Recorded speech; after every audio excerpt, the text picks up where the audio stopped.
It's kwento time! Kwento ko naman po sa inyo ay ang aming camping adventures. Dito po kami nag-camping sa Camp Owl. Sa Real Quezon po ito. Tara, itour ko po kayo. Sobrang nakakapagod po umakyat. Pero dahil ginusto ko to, kailangan ko po itong panindigan. Kaya pag napagod, ay magpahinga lang tayo.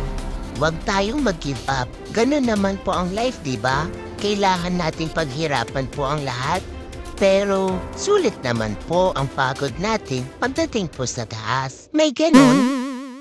Kaya habang nagpapahinga po ako, ipapakita ko muna yung view. Meron din po silang giant swing. At kung gusto niya naman po maging gagamba, mag-wall climbing, meron din po sila. Tingnan mo tong ate ko, feeling matapang. Gusto daw po niya magpa-picture dito sa hanging bridge.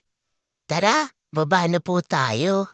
Pero sobrang nanginginig na po ang mga buto ko.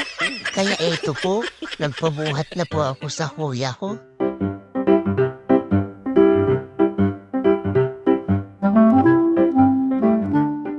Sobrang linaw at ang linis po ng river nila dito. Kaya kinakabahan ako guys eh. Feeling ko, may maitim na balak tong mga kasama ko sa akin. At eto na nga ang kinakatakutan ko. Grabe, ang lamig ng tubig. Pero dahil malamig ang panahon dito, abay syempre, ang sarap mag-chill. Sarap matulog dito. Parang nga pong may aircon sa labas eh.